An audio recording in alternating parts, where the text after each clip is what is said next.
Assalamualaikum warahmatullahi wabarakatuh. Saya Aulia Ramadhani. Saya Eti Bungkus. Saya Muhammad Nabis Pasya. Saya Nurani Widyastianingrum. Saya Nuraisyah Salwazhari. Kami dari kelompok 5 akan membahas materi tentang pembelahan sel. Kenalkan, nama saya Eti Nubus. Di sini saya akan membahas materi pembelahan sel. Yang pertama ada mitosis. Amitosis pembelahan biner. Pembelahan biner pada bakteri. Pembelahan biner merupakan proses reproduksi aksesual yang digunakan oleh anggota domain Archaeus dan bakteri di antara organisme lain. Dalam proses reproduksi ini melibatkan pembelahan organisme bersel satu menjadi 2 sel individu yang masing-masing memiliki nukleus. Yang kedua ada mitosis. Mitosis merupakan pembelahan sel yang menghasilkan sel-sel anak dengan jumlah kromosom yang sama dengan jumlah kromosom sel induk. Fase mitosis tersebut terjadi pada sel tumbuhan maupun hewan. Terdapat 4 fase atau tahapan pembelahan mitosis, diantaranya ada profase, metafase, anafase, dan telofase. Tapi sebelum keempat fase ini dimulai, ada yang namanya fase pendahuluan atau interfase. Pada interfase terjadi proses persiapan dan penimbunan energi oleh sel untuk melakukan pembelahan. Proses ini memerlukan waktu yang sangat lama dibandingkan fase lainnya. Selama interfase, inti sel nukleus dan anak inti sel nukleus tampak terlihat jelas, namun kromosom pada sel tidak terlihat karena masih dalam bentuk kromatin, yaitu benang-benang halus yang tersusun atas DNA, RNA, dan protein. Materi selanjutnya akan dibahas oleh Aulia. Selanjutnya ada profase. Pada profase terjadi perubahan dalam inti maupun sitoplasma. Dalam inti, benang-benang pada kromatin menjadi lebih padat dan melengkung, berkondensasi menjadi kromosom. Nukleus menghilang, setiap kromosom melakukan duplikasi sehingga tampak menghasilkan kromatid yang identik menempel satu sama lain.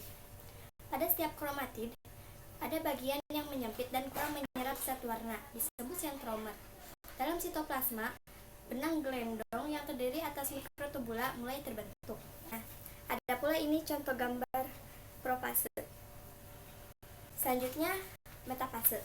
Fase ini ditandai dengan hilangnya membran inti, namun munculnya serat-serat halus dari 2 kutub yang berlawanan.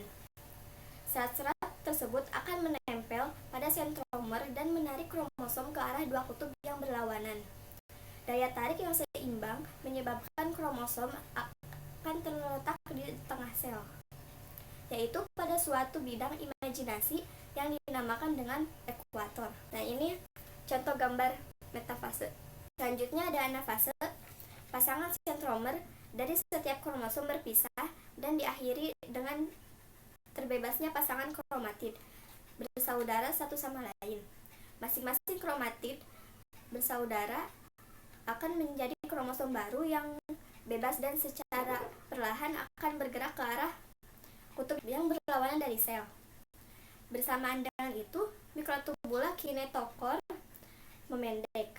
Pada fase akhir anafase, kedua daerah kutub dari sel mempunyai kumpulan sejumlah kromosom yang dianggap dan satu sama lain. Nah, di sini ada contoh gambar anafase. Selanjutnya ada telofase. Mikrotubula non-kinetokor memanjang dan kembaran nuklei mulai terbentuk pada kedua daerah kutub sel. Membran nukleus yang berasal dari fragmen-fragmen nukleus sel induk dan bagian-bagian lain dari sistem endomembran, membran bagian dalam, mulai terbentuk benang-benang kromatin dari setiap kromosom menjadi lebih padat dan bergulung. Pada akhir fase ini, 2 nukleus dengan kandungan genetik yang identik telah terbentuk. Selanjutnya akan diikuti oleh pembagian sitoplasma atau sitokinesis. Biasanya sitokinesis akan berlangsung setelah terjadi pembelahan inti sehingga 2 sel baru akan muncul. Nah, ini contoh gambar telofase. Pembahasan selanjutnya akan dibahas oleh Di sini saya akan melanjutkan materi yaitu pembelahan meiosis. Pembelahan meiosis adalah pembelahan sel yang bertujuan untuk pembentukan sel gamet serta mengurangi kromosom pada kromosom sel induk atau pembelahan reduksi. Tempat terjadi meiosis pada gonad atau sel kelamin dan menghasilkan 4 sel anakan yang memiliki kromosom setengah dari sel induk. Pembelahan meiosis terbagi atas dua, yaitu meiosis 1 dan meiosis 2. Meiosis 1 mempunyai 4 tahapan. Yang pertama ada profase 1, metafase 1, anafase 1, dan telofase 1.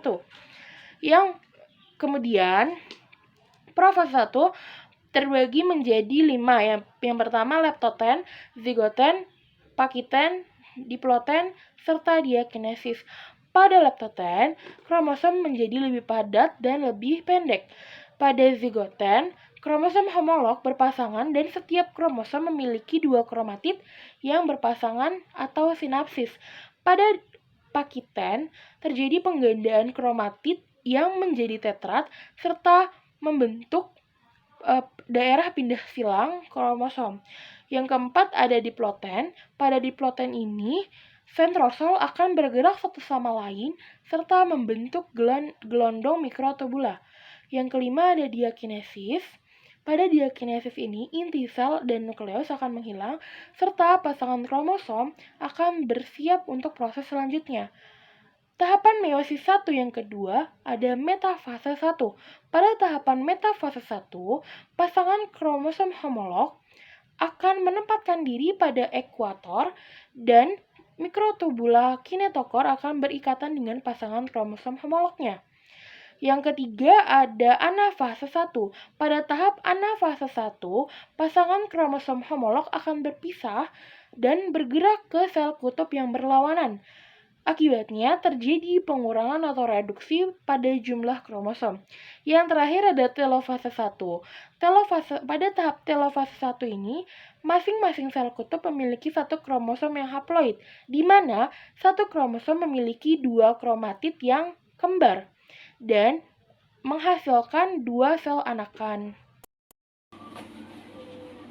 Selanjutnya ada meiosis 2. Meiosis 2 terbagi menjadi 4 tahapan, yaitu profase 2, metafase 2, anafase 2, dan telofase 2. Yang pertama ada profase 2. Profase 2 terjadi pada kedua anak hasil meiosis 1 secara bersamaan. Pada setiap profase, membelah menghasilkan 2 sentriol di sekitar kromosom. Sentriol kemudian bergerak ke ujung-ujung kutub yang berbeda atau berlawanan. Bersama dengan itu, terbentuklah benang-benang gelendong. Selanjutnya, yang kedua ada metafase 2. Pada metafase 2, kromosom kembali berjejer pada garis ekuator dan sentromer membelah membentuk 2 anak kromosom. Masing-masing kromosom mengarah ke kutub yang berlawanan. Selanjutnya, yang ketiga ada anafase 2. Masing-masing anak kromosom bergerak ke ujung kutub yang berlawanan karena ditarik oleh benang spindel sentriol. Yang keempat ada telofase 2. Pada telofase, kromosom telah selesai berpindah ke ujung dan membran inti terbentuk menyelubungi kromosom untuk membuat 2 inti sel baru. Lalu berlangsunglah sitokinesis. Pada sitokinesis yang sempurna akan didapatkan 4 sel kembar. Masing-masing memiliki jumlah kromosom yang haploid, yaitu mengandung setengah dari jumlah kromosom sel induk yang diploid. Selanjutnya ada perbedaan meiosis 1 dan meiosis 2. Perbedaan antara meiosis 1 dan meiosis 2 terletak pada keadaan kromosom, keturunan, dan peristiwa persimpangan untuk rekombinasi gen. Pada meiosis 1, kromosom tetap homolog. Anak perempuan yang dihasilkan adalah 2 sel diploid dan terjadi persilangan. Sedangkan pada meiosis 2, kromosom adalah haploid, menghasilkan 4 sel anak haploid dan tidak terjadi persilangan. Spermatogenesis adalah saat spermatozoa haploid berkembang dari sel geminal di tubulus seminiferus testis. Proses ini dimulai dengan pembelahan mitosis sel induk yang terletak dekat dengan membran basal tubulus. Dan selanjutnya oogenesis adalah proses pembentukan ovum dari sel benih dalam ovarium. Selanjutnya, mikrosporogenesis adalah proses pembentukan gamet jantan pada tumbuhan berbiji langsung dalam gametofit jantan, yaitu kepala sari yang disebut atera dan menghasilkan butir serbuk sari yang disebut polen. Dan selanjutnya ada makrosporogenesis, adalah pembentukan gamet betina. Pembentukan gamet betina secara langsung dalam gametofit betina, yaitu dalam bakal biji yang disebut ovule, dan menghasilkan sel telur yang disebut ovum. Sekian dari